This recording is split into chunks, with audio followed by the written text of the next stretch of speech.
Good evening, everyone. Welcome back and thank you for joining our online CME live today from Gleneagles Hospital, Kota Kinabalu. My name is Lucy and today we have Dr. Ahmad Ashraf, our resident interventional cardiologist and physician, to share with us on cardiovascular updates for 2020. Before we start, allow me to brief you a little of Dr. Ashraf's background. Dr. Ashraf completed his undergraduate medical training at the Royal College of Surgeons, Ireland in 2000. After 5 years of internal medicine training, he began his specialist training in clinical cardiology in year 2005. In year 2007, Dr. Ashraf joined the Mater Misericordiae University Hospital Dublin as a clinical and interventional cardiology specialist. The Mater Hospital is the National Heart and Lung Centre for Ireland and is the tertiary referral centre for advanced, complicated and end-stage cardiac disease. In year 2010, Dr. Ashraf was appointed as the first ever interventional fellow in cardiology at the Mater Hospital. He spent the next 3 years training in advanced interventional cardiology. His specialty is in primary angioplasty and complex coronary anatomy, including chronic occlusion of coronary arteries. He performed the majority of his cases through the radial artery of the wrist, which allows patients to mobilize earlier and reduce the risk of major bleeding complications. If you have any question for Dr. Ashraf, please send it to the comment section or you can WhatsApp your question to the phone number as stated below and Dr. Ashraf will try to answer your question towards the end of our session. Without further ado, I will pass this session now to Dr. Ashraf. Good evening, Dr. Ashraf. Good evening, Lucy. Good evening, everybody. Thank you for spending your evening watching this talk. We'll be talking about some updates relevant to cardiovascular disease, and also I'll be refreshing a little bit about the most important topics in cardiology. Okay, so let's get started. Why do we even talk about cardiovascular disease? This has been not so good a year with the COVID pandemic everywhere. Well, this is the reason why we should still talk about cardiovascular disease. This is a timeline of all global causes of death beginning of January 2020. I made this sometime in July, so this ends on the 2nd of July. And you can see that the number of deaths as it climbs up every day. COVID is still actually at the bottom, only started to start climbing at the bottom there. And at the very top is still heart disease. Okay. So we are now up to April and already 6 million people worldwide have died from heart disease. Number 2 is cancer. Okay, and then as we start coming up into May, we're up at 7.5 million deaths. And then when we hit June, we're up at 8 million people worldwide who have died from heart disease. Okay, so this is why it's still relevant even though this year has been overshadowed by COVID.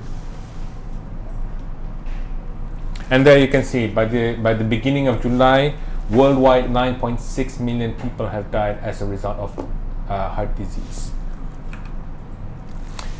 This is true for Malaysia as well. If you look in Malaysia, you'll see that the number one cause of death in Malaysia is heart disease. This has been the case since we started recording causes of death, and you can see from 2010 all the way up to 2018, heart disease accounts anywhere from 13.7% up to 15.6% of all deaths in Malaysia.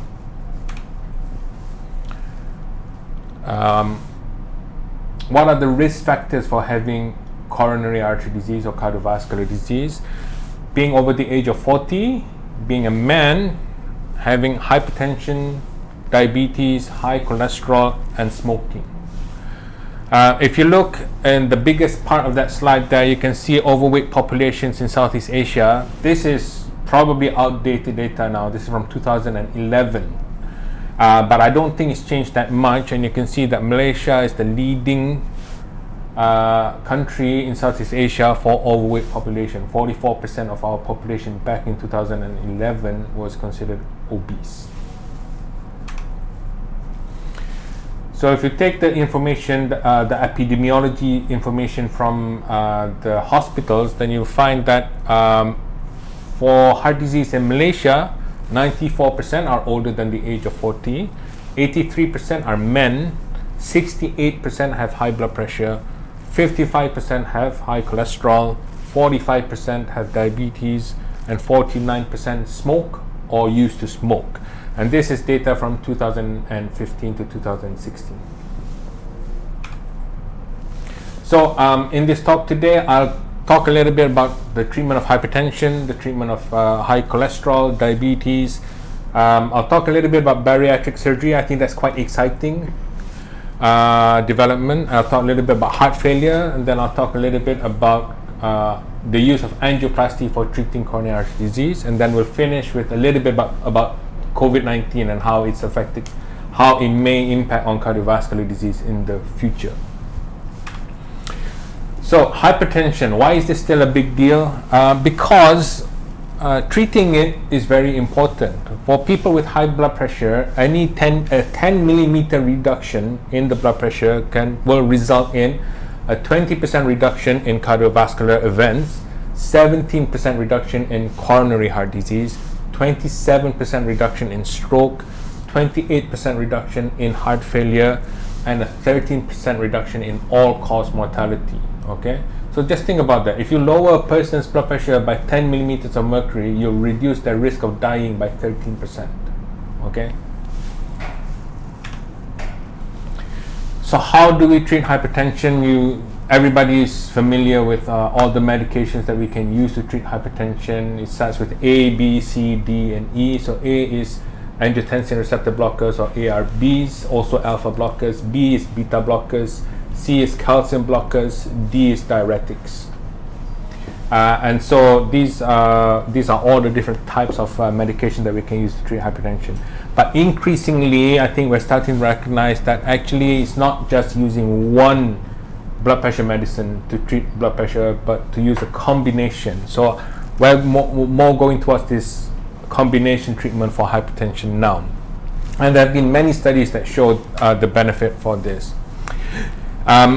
When you look at the epidemiology of patients with hypertension, it turns out that only a third of patients can be controlled with one blood pressure medicine. Okay, that means 66% of patients will require 2 or more blood pressure medications, and it actually turns out that 30% need 3 or more agents. Okay, so this idea of using a single agent is changing, and we should focus more on using 2 or more medicines to control blood pressure.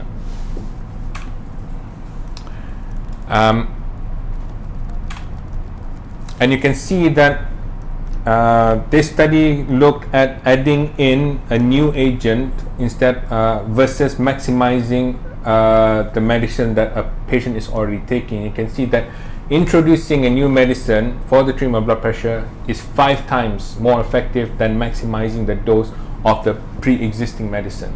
So if somebody is already on an ACE inhibitor and the blood pressure is still high, adding on an additional agent is 5 times more effective than actually maximizing the dose of the ACE inhibitor first. Additionally, we are starting to move towards using combination medicine. So there are medicines, for example, Xforge HCT, Triptixam, Coveram. These are all 2-in-1, 3-in-1 blood pressure medicines. And there have been studies that show that using these combination medicines actually improves the compliance, because patients don't have to take 2 or 3 different medicines, just take one. And so studies have shown that over the period of 12 months, 1 pill has better compliance than 3 pills.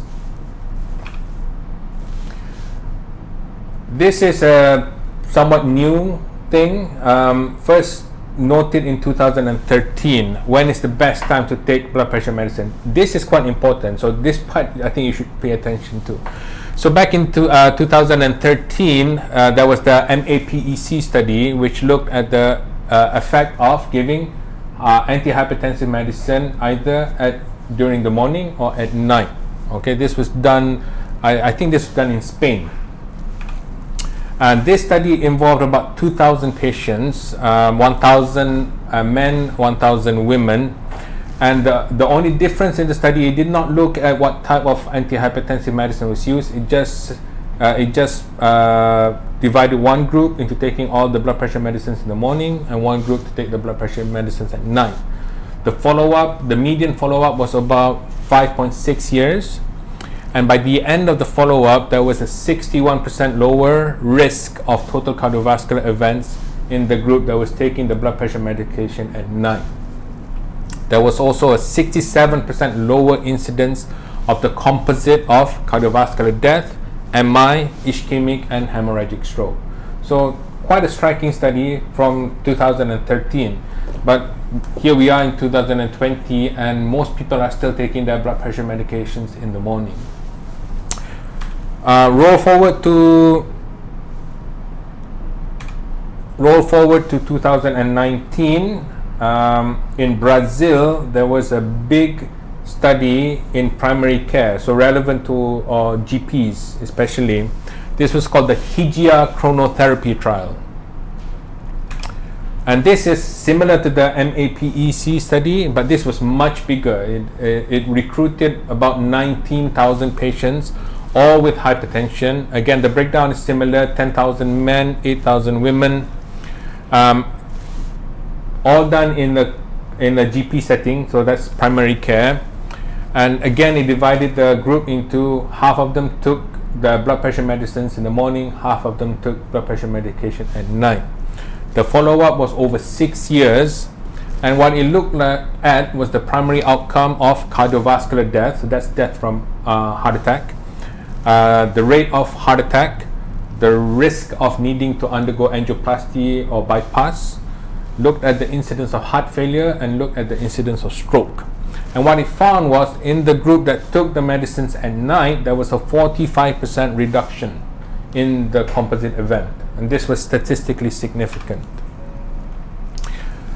So the graph there, you can see that on the left favors giving medication at night, on the right favors giving medication in the morning, and you can see that across the board there is benefit from taking the medications at night.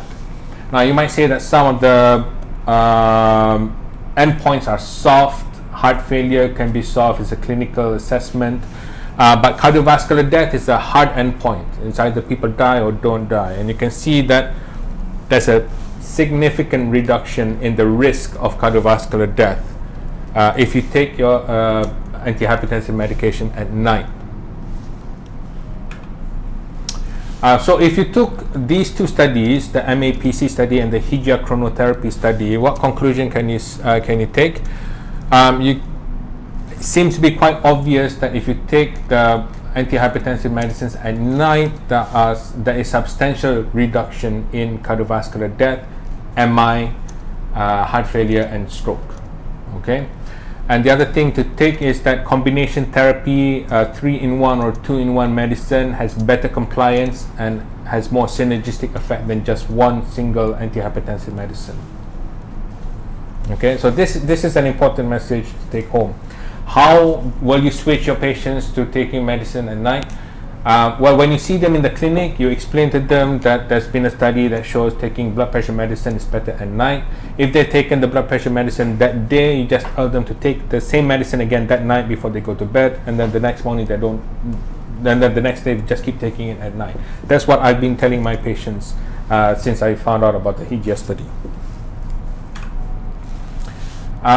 So moving on, we'll talk a little bit about high cholesterol. Again, why is it important to emphasize treating high cholesterol?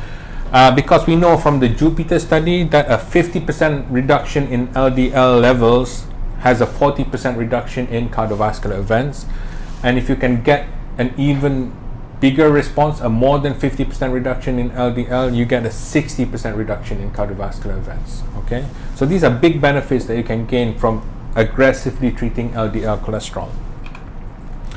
If you look at the guidelines, they were last updated in 2013 from the American College of Cardiology and American Heart Association, and they try to simplify it, and they say there's 4 major groups that should be on statin therapy to lower the LDL cholesterol. The first group is clinical ASCVD. That means anybody who's had a heart attack or had a stroke or has been shown by testing such as angiogram to have significant coronary artery disease. This group should be on a statin. The second group then is anybody regardless of age or gender who has an LDL-C cholesterol level of 4.9 or higher. 4.9 or higher, okay? The third group is patients with diabetes who are over the age of 40 and who have an LDL level over 1.8. And then the last group is people not in the first 3 groups who have cardiovascular risk factors, that once you calculate the risk of the 10-year risk of having a cardiac event is over 7.5%, then they should also be on a cholesterol medicine. What type of cholesterol medicine should they be on? Well, if you're a clinical ASCVD, if you've already had a heart attack or a stroke, or you have confirmed cardiovascular disease, you should be on a high intensity statin, okay, if you're under the age of 75. If you're over the age of 75, it should be a moderate intensity statin. If you have an LDL cholesterol level of 4.9 or above, then you should be on high intensity statin, and you should only be on a moderate intensity statin if you cannot tolerate a high intensity statin. If you have diabetes, you're over the age of 40, you should be on a moderate intensity statin or a high intensity statin if your estimated 10-year risk is higher than 7.5%. And then the last group is if your estimated 10-year risk is over 7.5%, you should be on at least a moderate or a high intensity depending on your cholesterol level. Okay, so you heard me mention a lot moderate intensity statin, high intensity statin. So what statins are these? Okay, why is it important to be on a moderate or high intensity statin? Aren't all the cholesterol medicines similar? So if you look at the definition of moderate intensity or high intensity statin, moderate intensity statin reduces your cholesterol, your LDL cholesterol, by at least 30 to 50% of its pre-treatment value. Okay, high intensity statin reduces your LDL cholesterol by more than 50%. So that's the definition of moderate intensity and high intensity. And if you look at which of the statins fall into that category, you can see for moderate intensity, it is either atorvastatin, rosuvastatin, simvastatin, or pravastatin. In Malaysia, no, I don't think anybody uses pravastatin. The government hospitals use simvastatin. And you can see that the dose to be moderate intensity, it must be, for simvastatin, must be 20 to 80 milligrams. Even the highest dose of simvastatin is still only moderate intensity. If you look at the high intensity group, there's only two cholesterol medicines that fall into this category, which is atorvastatin maximum dose 80 milligrams or rosuvastatin either 20 or 40 milligrams. Okay, so if you follow the guidelines, these are the statins that you should use. And this looks at the this graph shows the reduction in LDL cholesterol from the baseline. You can see that the one that has the biggest amount of reduction is the bottom one there, and that is rosuvastatin. Even the 10 milligram causes a 45% reduction in LDL from baseline, and the maximum dose 40 causes a 55% reduction in LDL cholesterol from baseline. The next strongest is atorvastatin, which reduces LDL from anywhere from 37% all the way up to about 50%. And then you have simvastatin, which is the one that the government tends to use. Why is it important? Well, this is an event study from the Netherlands, which looks at the number of cardiovascular events over 2 years divided by which type of cholesterol medicine a person is taking. And you can see that the lowest rate of event is in the group that takes rosuvastatin. That's the yellow line, the top yellow line. Okay, and the second best is the ones who are on atorvastatin. That's the green line. The Jupiter study was a very big study, 17,800 patients who had no history of cardiovascular disease. These are patients who not really considered to be high risk at all for having heart problems. No history of diabetes. The LDL cholesterol was actually not high in this group. The average LDL cholesterol in the Jupiter study was 1.5 or less. The HSCRP was high, so they were considered to be hot. And they were men from the age of 50 or women from the age of 60 onwards. This study was stopped prematurely after about 1.9 years of the study follow-up, and the reason why it was stopped prematurely was because even in this low risk group, these are people who do not have a history of cardiovascular disease or diabetes, the LDL cholesterol was not super high, but even this group had a benefit: 44% reduction in the primary composite event, 54% reduction in heart attack, 48% reduction in stroke, 46% reduction in the need to have angioplasty or bypass, 41% reduction in angina, and 20% reduction in death. Okay, just by putting this group on rosuvastatin. So then we come to the other question, which I think a lot of us have to handle from patients and also from social media. What about the side effects of statins? Aren't they dangerous? I've heard of people dying on statins. I've heard of people getting kidney damage from statins. Do statins increase the risk of stroke, of cancer? And what happens if the LDL goes too low? Is that dangerous? So in the Jupiter trial, because the starting population actually didn't have high cholesterol to begin with, some people actually achieve very low levels of LDL cholesterol, below 1.4. So the current target for LDL cholesterol is to get it below 1.8. So some people, a small group in the Jupiter trial, actually achieve a LDL level below 1.4. And they did a subset analysis. What happened to these people? So they found that the rate of side effects was about the same, even if the LDL cholesterol was below 1.4. So the rate of muscle weakness, muscle ache, myopathy, peripheral neuropathy, cognitive impairment was the same. It did not get worse if the LDL went below 1.4. The only thing that actually did drop was major cardiovascular events. Okay, so this compared people with in the Jupiter study who already got benefits from being on the rosuvastatin, but when you reduce the LDL even lower to 1.3 or less, there was another 50% drop in the incidence of cardiovascular events. So even reducing the LDL from 1.8 to 1.3 reduced the risk of heart attack and stroke even more. Okay, so maybe below 1 LDL is too low. We don't quite know yet. Okay, but it's safe to say that even if you get your LDL to 1.3, it's still beneficial for the patient. So following on from the Jupiter study, Canada did a safety study again to look at the effect of taking statins, and in Canada most of the statins that they use is either rosuvastatin or atorvastatin. And what they found was that when they looked at rosuvastatin versus atorvastatin, there was still some benefit to be gained. 60% reduction in all death and cardiovascular death. Okay. After this study, the UK also did another study, similar, wanted to look at rosuvastatin versus all the other statins. And in the UK, what they use is rosuvastatin, and I think primarily atorvastatin and simvastatin. And again, they found that the group that was taking rosuvastatin had a 45% reduction in all death, 43% reduction in cardiovascular death.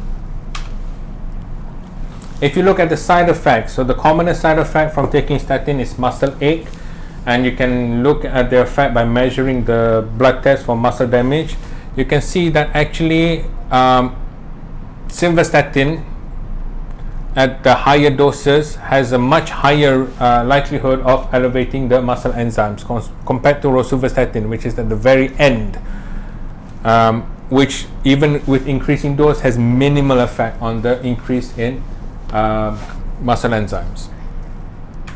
And again, if you look at the liver effects, elevation of liver enzymes, you'll see that rosuvastatin actually has the lowest rate of elevation of liver enzymes, even compared to atorvastatin. Atorvastatin at the highest dose has quite a high potential for increasing the liver enzymes. Okay, so for cholesterol, quite obvious that people with high cholesterol tend to benefit a lot from being on a statin. The side effect profile, particularly if you use rosuvastatin or atorvastatin, is quite low, and the benefits to be gained is substantial: 40 to 50% reduction in cardiovascular events, MI, stroke, and 20% reduction in death. Okay, short break. We will now talk about diabetes. Okay, again, similar to the high blood pressure picture, similar to the cholesterol picture, by treating diabetes, by reducing the HbA1c, there are benefits to be gained.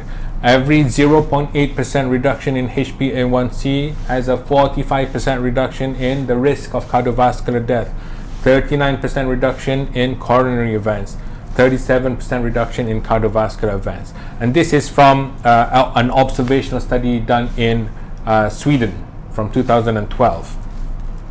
But in comparison to the hypertension story, where all the medicines seem to have similar benefits, in comparison to the cholesterol story, where all the statins do have benefit, just that some are more beneficial, in diabetes, it seems what type of medicine you use is actually important.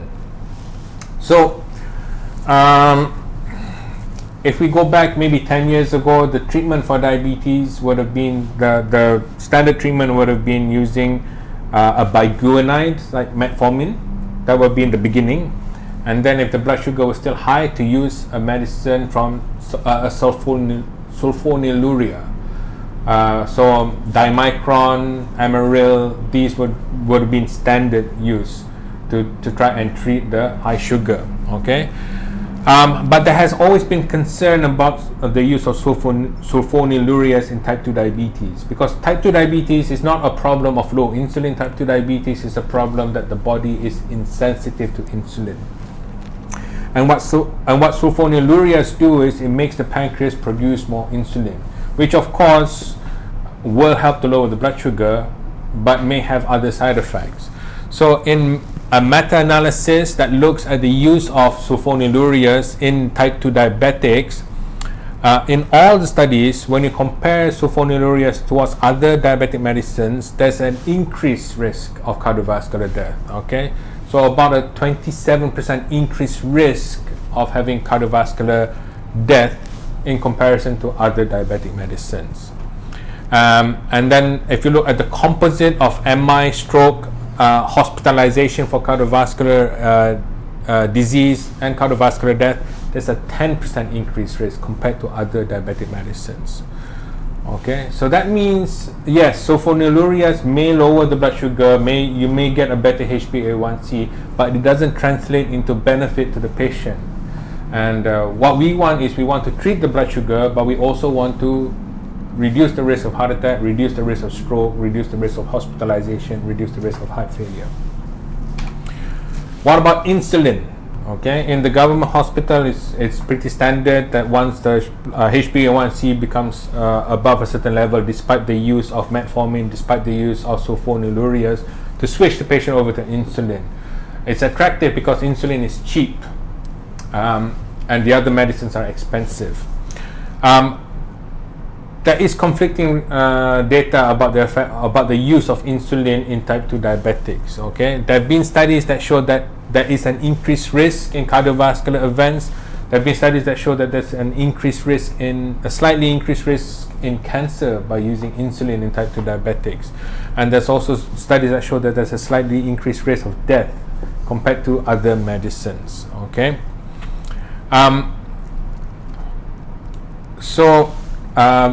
Because the data is slightly conflicting, you can't be as certain about it as you are with sulfonylurias. So at best, insulin may just be neutral. It doesn't increase the risk of cardiovascular events. At worst, there is a slight increase in the risk of cardiovascular events from using insulin in type 2 diabetes. Okay. So then what are the options? Are there better medicines that in addition to controlling diabetes also have beneficial effects? Yes, there are. In the last, I want to say in the last 8 years, there have been the development of newer medicines, the DPP-4 inhibitors, which are the gliptins, so Galvus, Trajenta. These are in the class of DPP-4 inhibitors. They prolong the action of incretins in the body, which prolong the action of the insulin that you already make. So it makes whatever insulin you already make have more time to exert the action onto the body. Then you have the GLP-1 agonists. These are the injectables. Trulicity, exenatide, I can't remember their names. These actually make the body produce more of the incretins. Okay. And then you have the really interesting ones, which is the SGLT inhibitors. Okay, so this is Jardiance and Forxiga. Okay, so if you forget everything else, remember Jardiance and Forxiga. That's the important part of this topic.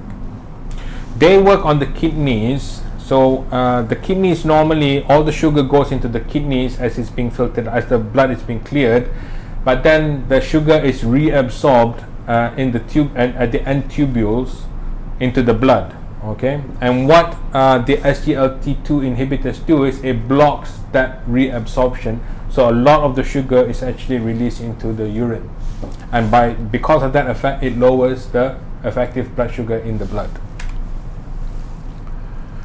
So the DPP-4 inhibitors, vidagliptin, sitagliptin, saxagliptin, linagliptin, unfortunately their studies actually show no net benefit on cardiovascular events. Okay, but also no worsening cardiovascular events. So it's neutral. It lowers the blood sugar, but it doesn't really have any benefit for reducing the risk of heart attack or stroke.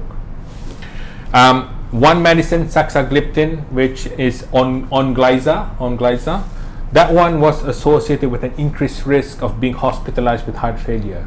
So Onglyza, saxagliptin cannot be used in patients with pre-existing heart failure. Okay.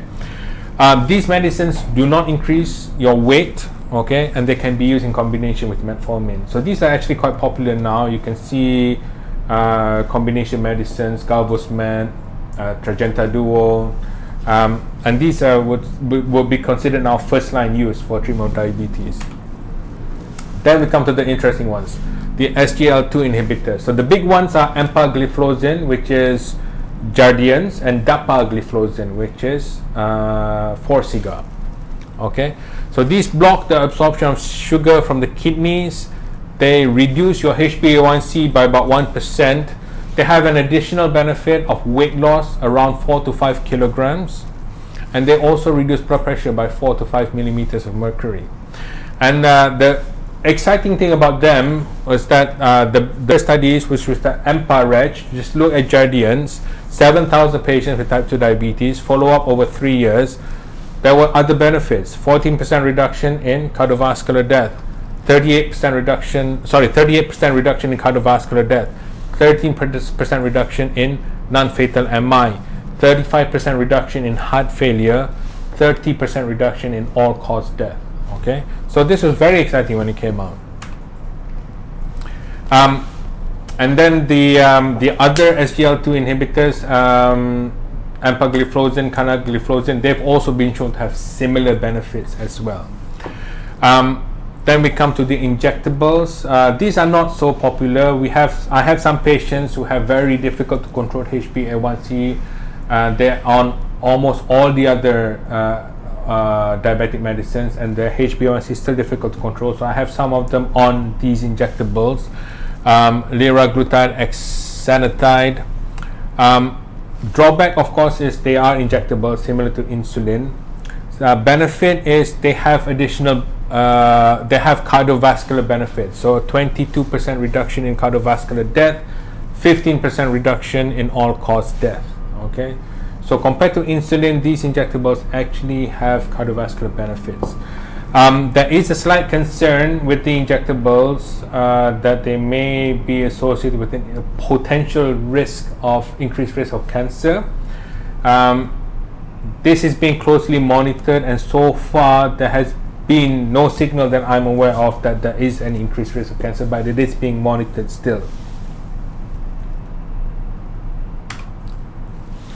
And then more recently, there's been some excitement about the use of bariatric surgery for the treatment of diabetes, and maybe possible expansion of the role of bariatric surgery overall. So this is from the New England Journal, the Stampede study back in 2017.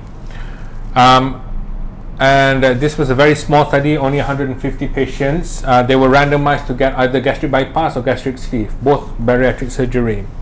And this was in type 2 diabetics. They wanted to look at how effective it was in achieving a target HbA1c of 6% or less. So the mean age was 49, 66% were women. The HbA1c at baseline was 9.2%. By the end of 5 years, about 30% in the gastric bypass group achieved HbA1c of 6%, 23% achieved in the gastric sleeve achieved HbA1c of less than 6%, and only 5% in the medical therapy group achieved HbA1c of less than 6%. Okay, so gastric bypass, gastric sleeve, very effective in controlling diabetes. And this is the first weight losing operation that's been shown to have beneficial effects for cardiovascular, for reducing HbA1c, and it also showed benefits in improving triglyceride and HDL levels. Okay, so after this, people wondered, well, if it's so good at diabetes, does it have other beneficial effects? So this is last year, October 2019, in the European Heart Journal. It looked at 3,700 patients who had undergone bariatric surgery, and it compared them to 3,700 patients who had not, but who had the same risk factors. And the mean age was 36. They were all obese with a BMI of 40. The follow-up was over 11 years, and it looked at the composite endpoint of fatal and non-fatal MI, fatal, non-fatal stroke. So I wanted to see if bariatric surgery reduced the risk of MI and stroke. And what it found was the group that had bariatric surgery had a 55% reduction in the risk of MI and stroke. Most of it was actually driven by reduced risk of MI. Okay, so this is not a randomized control study, so that's a drawback, but it is a retrospective cohort study, and in the group that underwent bariatric surgery, there was a 55% relative risk reduction in the risk of MI. Okay, and also there was a 75% reduction in all-cause mortality. Okay, so it actually reduced death by about 70% compared to the group that did not undergo bariatric surgery, and a 50% reduction in the development of new heart failure. Okay, so this would suggest that bariatric surgery, in addition to being good for diabetes, also lowers the risk of dying, which makes sense because people lose weight. Also reduces the risk of MI, which is surprising but exciting, and reduces the risk of heart failure. So this is one study. And then more recently, in January of 2020, published in the British Journal of Surgery, this was a retrospective analysis, again, not a randomized control study. 5,000 participants who had undergone bariatric surgery compared to 10,000 matched cohorts. So they took all the same risk factors and they matched them. The mean age is 45. 20% had diabetes, type 2 diabetes. Follow-up was 4 years. The weight loss in the surgery group was about 20%. The other group only had a weight loss of about 0.8%. Bariatric surgery can be divided into gastric bypass and gastric sleeve. The group which had gastric bypass had a significantly lower cardiovascular disease risk, roughly around 50%. And bariatric surgery was associated with reduced mortality again of about 30%, reduced hypertension of about 60%, reduced heart failure similar to the first one of about 45%. Okay, so again, these are two retrospective analyses of patients who undergone bariatric surgery, and it does seem to suggest that bariatric surgery for obese patients can be used potentially in the future to reduce the risk of dying, to reduce the risk of MI, to reduce the risk of heart failure. Okay, which leads us to the next part of the talk. I'm sorry, it's a lot of things to take in, which is heart failure. I'll just talk briefly about Entresto. This is not new. Entresto has been around since 2013 now, 2014 now. It is a heart failure medicine.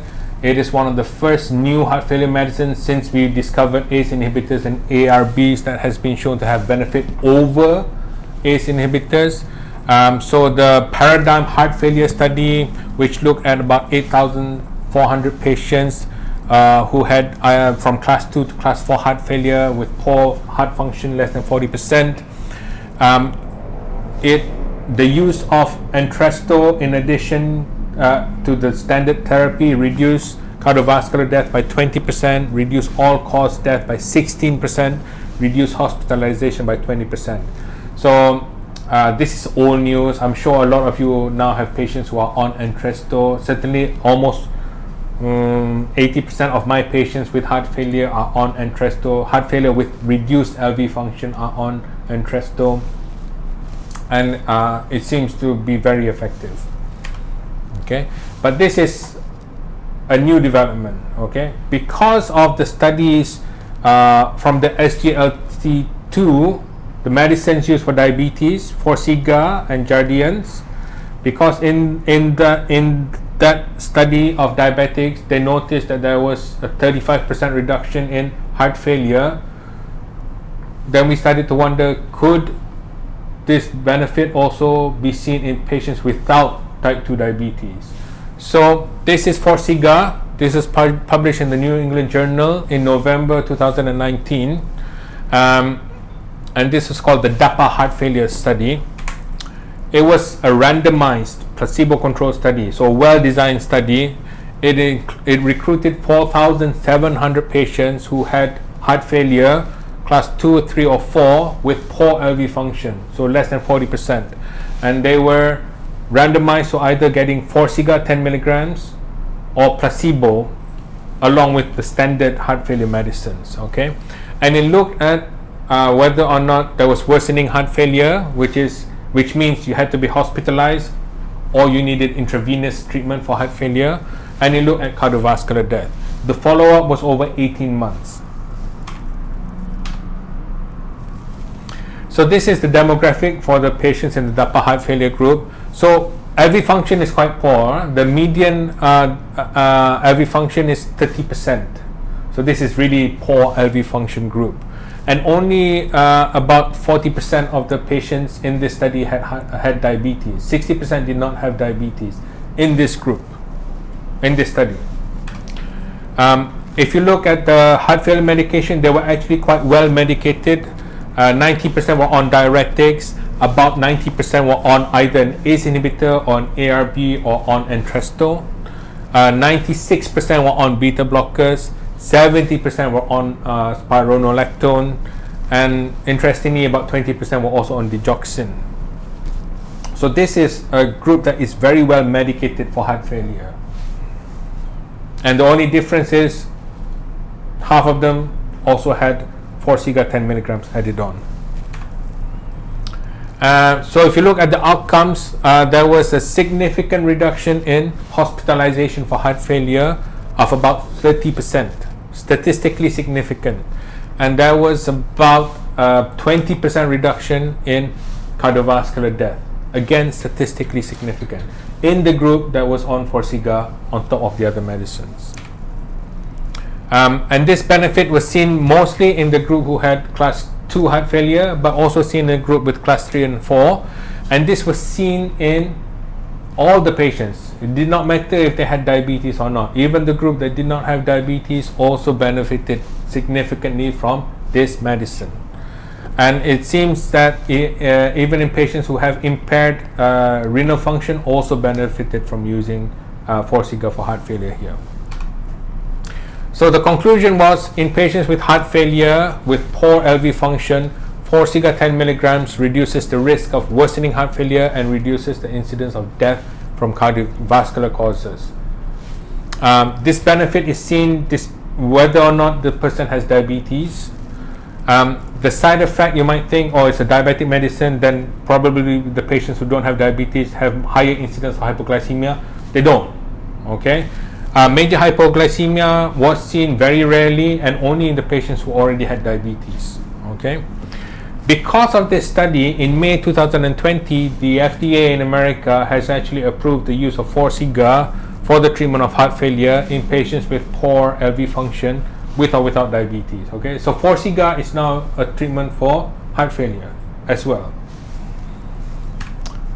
What about Jardiance? So the Jardiance is currently being studied, and just recently, July 30, they released this announcement that the Emperor reduced LV function phase 3 trial has positive results, but they will only release the results at the end of this month, August 29. It's going to be discussed at the European Society of Cardiology. Okay, so we wait to see what the results, what the final results are, but I would expect it to have similar benefits to Forxiga. All right, almost done. I'm really sorry. Almost done. Angioplasty. So angioplasty can be used in both acute coronary syndrome and stable coronary artery disease. I'll go through this very quickly. For acute coronary syndrome, the use of angioplasty is unquestionable. It's been shown to have significant benefit over all the other treatments, such as thrombolysis. Angioplasty compared to thrombolysis for acute heart attacks reduces the risk of dying short term by 34%, reduces the risk of stroke by 60%, reduces long term mortality at 1 year by 24%, reduces the risk of further heart attack by 50%. No argument there. Okay. What is sad is that in Malaysia, angioplasty is still not the primary treatment for acute heart attack. Only 8% to 10% of heart attacks in Malaysia are treated by angioplasty. Majority are treated by thrombolysis. This is changing. It is evolving. Klang Valley and even Kota Kinabalu have started doing more and more primary angioplasty for acute heart attacks, and it's only a matter of when, not if. It's a matter of when eventually the whole country will treat all heart attacks with primary angioplasty. Also a question of money, of course. In Gleneagles, we've tried to perform primary angioplasty for all our acute heart attacks. So we have a primary angioplasty rate of 88% compared to the government hospital, which is around 10%. Okay, and we have a survival of almost 100% for our acute heart attacks. Not quite 100%, almost. So I want to talk about stable coronary artery disease. Okay, so stable coronary artery disease means patients who have angina, that is chest pain on exertion, who have not had a heart attack, no elevation in troponin, no elevation in CK, no acute ECG changes. Okay, do these patients benefit from angioplasty? So this has been discussed very intensely amongst cardiologists and maybe other doctors, because no study has ever shown a benefit, a mortality benefit from angioplasty, no matter how hard cardiologists wish it did. So this is the ischemia trial, and this came out early 2019. And it tried to answer the question in patients who have known coronary disease. So these are patients who actually have blocked narrow blood vessels, who have angina, either on treadmill tests or some other similar tests like dobutamine stress echo. Do they benefit from undergoing angiogram and angioplasty? Now, the coronary disease is detected by using CT coronary angiogram in this study. Okay, it wasn't detected by other methods. So this study enrolled, I think, it enrolled 5,000 patients.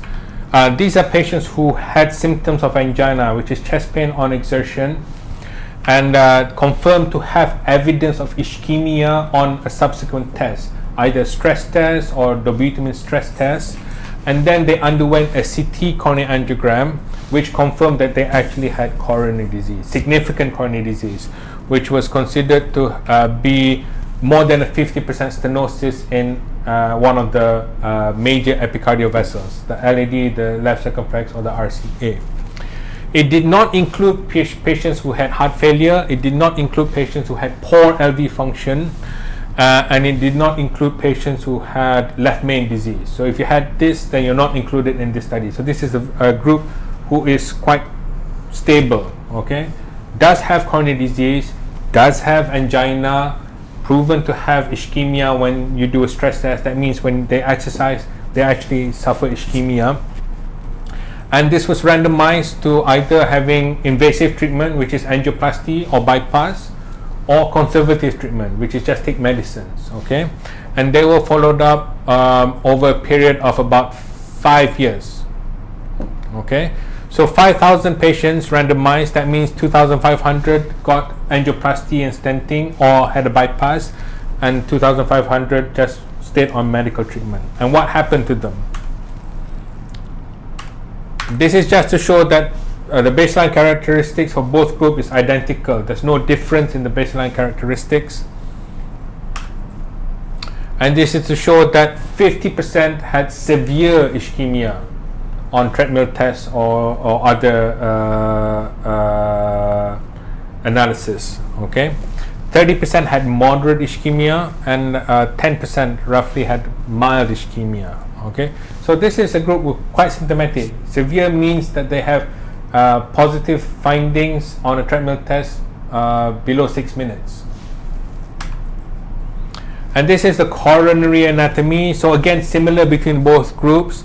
About 44% to 50% had 3-vessel coronary disease.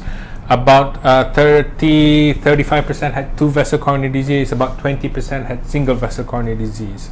And the distribution of the coronary disease is similar in both groups, invasive and conservative, as you can see on the right hand side there. And in this study, the medical therapy was very aggressive. You can see that 95% were on a cholesterol medicine. By the end of the study, 66% were on a high intensity statin. Okay, so to remind you again, high intensity statin is atorvastatin 80 milligrams or rosuvastatin 20 to 40 milligrams. 70% by the end of the study were on ACE inhibitor on ARB. And again, by the end of the study, 97% were on antiplatelets. The blood pressure was well controlled in 77% of the group. 90% were not smoking. So this is very well managed. All right. And you can see that the use of beta blockers is high. The only difference you can see is that in the invasive group, because they got stents, they had to be on dual antiplatelets for a period of 1 year. But then after that, the numbers kind of become similar again. And you can see that in the group that had angioplasty and stenting, the requirement for anti-anginal medication dropped. Okay, so changes in medicines as a result of the treatment, yes. But was there any benefit? So it looked at the primary outcome, which is death, MI, hospitalization for unstable angina, heart failure, or out of hospital cardiac arrest. And you can see that the blue line is the conservative treatment, the red line is the invasive treatment, and the lines are almost the same. So there was no difference in no significant difference in the primary outcome of cardiovascular death, MI, hospitalization for angina, heart failure, or resuscitated cardiac arrest. Again, if you look at just cardiovascular death or MI, there was no significant difference. There is a slight trend in the beginning in the group that underwent invasive treatment to have a higher incidence of MI. This is peri-procedural MI. So this is heart attack from doing the angioplasty itself. Okay, but it is balanced by an increase in spontaneous MI in the conservative group. So it seems to be that in these patients with coronary artery disease, there's a subset of patients who have this anatomy that if you do angioplasty, they're going to get a small heart attack. If you don't do angioplasty, by the end of 5 years, they're still going to get a heart attack. Okay? And this is important. I'll come back to it. And again, you can see that there's no reduction in death from doing angioplasty compared to just aggressively treating cardiovascular disease.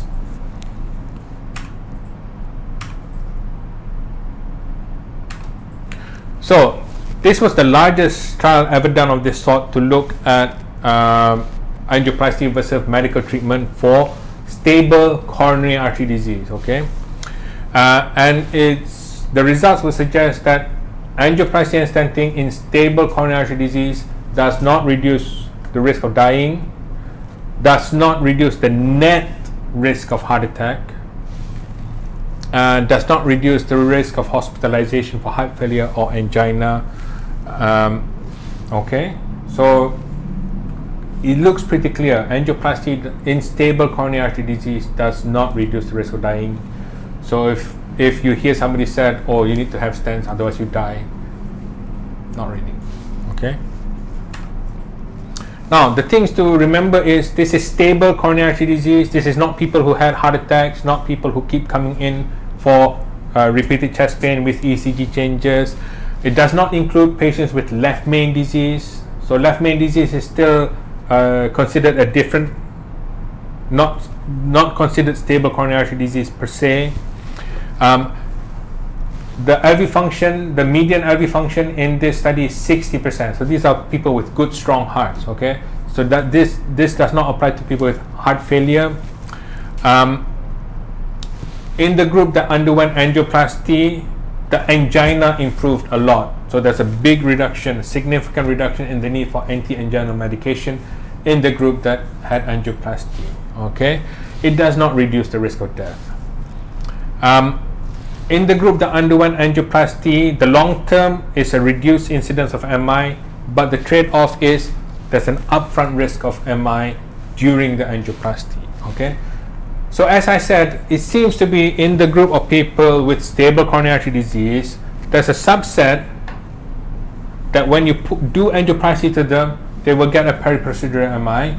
If you don't do angioplasty to them, at the end of 5 years, they still get a heart attack. So the challenge now for cardiologists is how do we identify this group? This group that no matter what you do, if you do stents, they still get a heart attack. If you don't do stents, just give medicine, they still get a heart attack. This is the group that we need to identify, and we need to follow them up closely so that when they do get a heart attack, we can treat it appropriately and minimize the risk of heart failure and death. Almost done, I swear. Okay. Battery okay?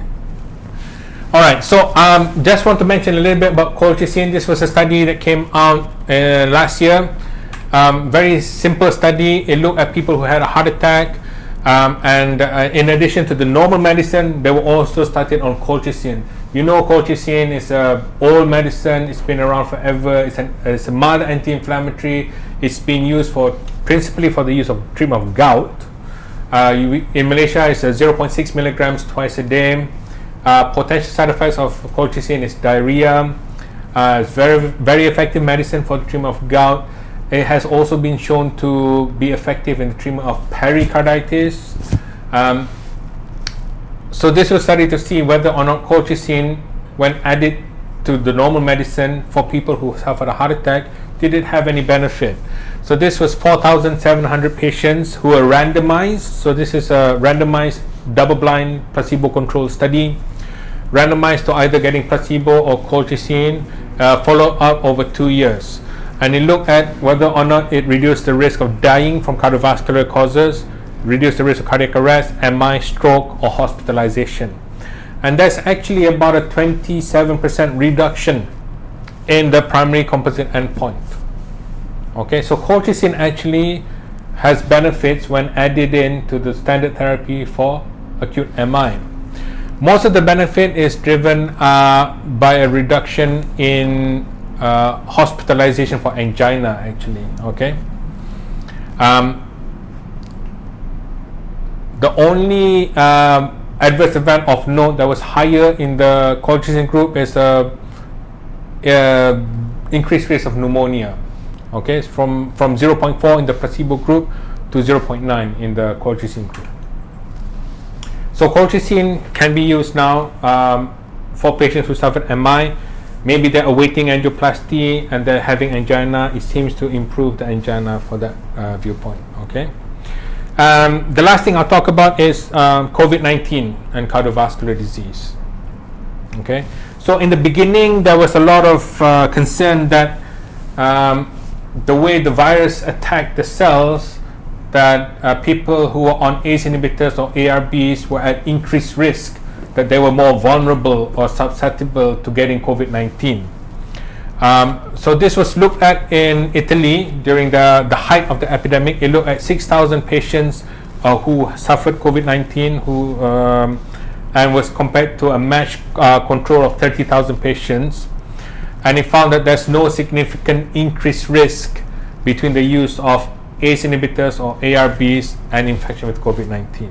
Okay, so just for your patients who might be concerned that they heard about this, you can tell them that no, it doesn't increase the risk of getting COVID-19. ACE inhibitors, ARBs. And then the long-term effects of COVID-19. So a new syndrome has been identified, multi-system inflammatory syndrome.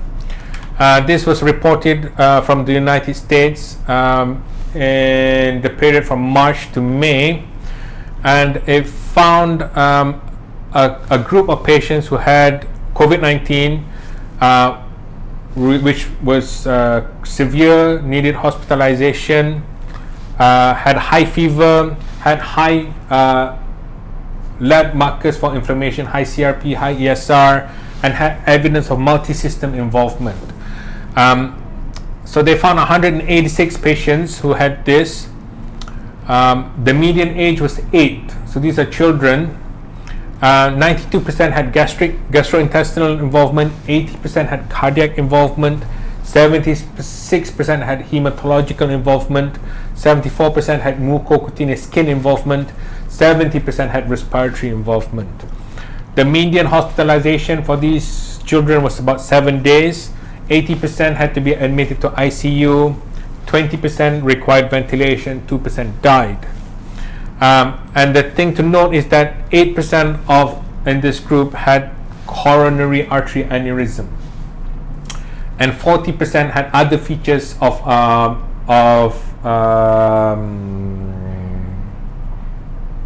arteritis. So Kawasaki's features, disease-like features, were found in 40% of this group. Okay, what does it mean for the future? It means that if you come across children who have been exposed to COVID and have generalized systemic features, you need to suspect that they may have some form of multi-system inflammatory syndrome and to investigate for it. Okay, this will continue to evolve because the pandemic is still ongoing, and we'll have a better picture of what to expect in the future. What about adults? Okay, this was in Germany. Germany handled the COVID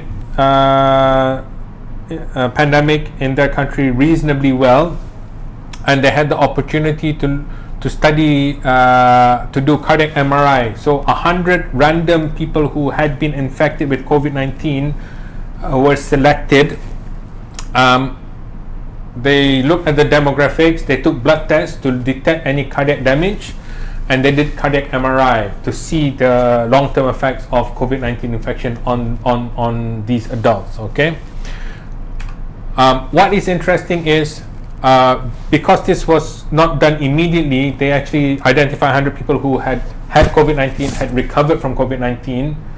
So there was actually 71 days between the time they actually were diagnosed with COVID-19 and the time they had the cardiac MRI. That's 2 months from the acute infection, okay? And they were compared to a control group. So this group, 100 other people who did not get COVID-19. When they compared the two groups, what they found is the people who had COVID-19 had lower heart function, had bigger hearts. And 78% of the COVID group had abnormal cardiac MRI. And more interestingly, 2 months later, median follow-up 2 months, 71 days, 60% still had signs of active inflammation in the heart. 60%. Okay? And the findings are independent of what illness they had before they had COVID. It was independent of how bad the initial COVID infection was. Okay? So again, what does this mean in the future? It means that we have to keep an eye out for these patients who have COVID-19 and survived. And there's a good chance that this group of patients are at higher risk of developing heart failure in the future. Okay? So that means likely when you see a patient with heart failure in the future, one of the questions you want to ask is, did you get COVID-19? Okay? Long talk, a lot of things in there. My marketing said they will post a PDF of all the slides on the website, so you can download it later. Okay. Again, thank you for spending the last hour listening to me talk. Thank you so much, Dr. Ashraf. We have received one question from Dr. Emilina Tan. Right. What is the reason behind nighttime ingestion of hypertension has better CVD outcome? It's a good question. The short answer is nobody is quite sure. The long answer is the suspicion is that the circadian rhythm. So normal people, when we go to sleep, our blood pressure drops, and then when we wake up, it goes up. But in patients with hypertension, one of the strongest predictors for people who do worse is when they lose that nocturnal dip. So people with high blood pressure, particularly those who, when they go to sleep, the blood pressure does not drop, they actually do worse than people who have high blood pressure when they go to sleep, the blood pressure still dips a little bit. So it was based on that, it was suspected that maybe targeting the blood pressure during sleep would have a more beneficial effect. So that is the theory. When you look at the studies, there's actually no significant difference in the mean blood pressure achieved whether you take the blood pressure medicine in the morning or you take it at night.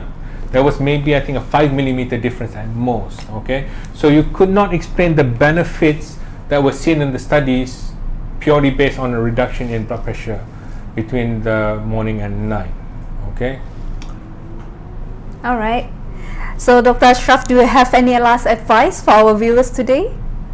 No, I think I said a lot of things. Some of it is probably boring. Some of it is pretty old news. I think the biggest thing to take away from this is, one is the nighttime. I am a believer of the nighttime change now for blood pressure medicines.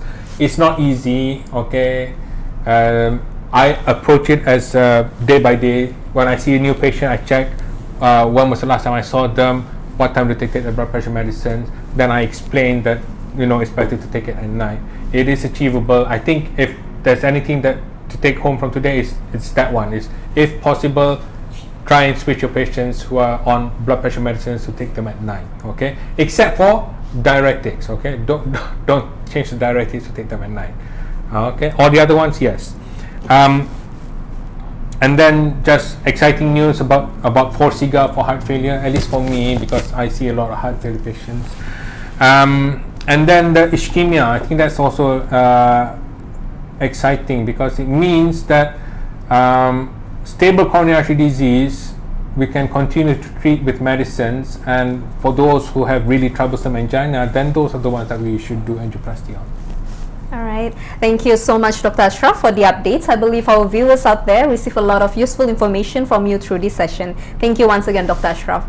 Oh, thank you.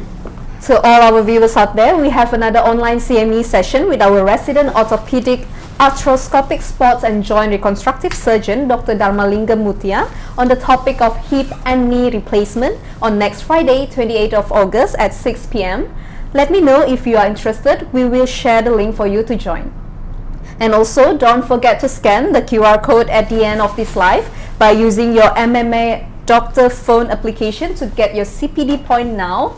If you have any difficulties to scan the code, please click on the link in the comment section to confirm your attendance manually before 7:30 p.m. today. I will help to submit your attendance manually into the MMS system. Remember, before 7:30 p.m. today. So we have come to the end of our online CME today. Thank you everyone for watching us and see you next time.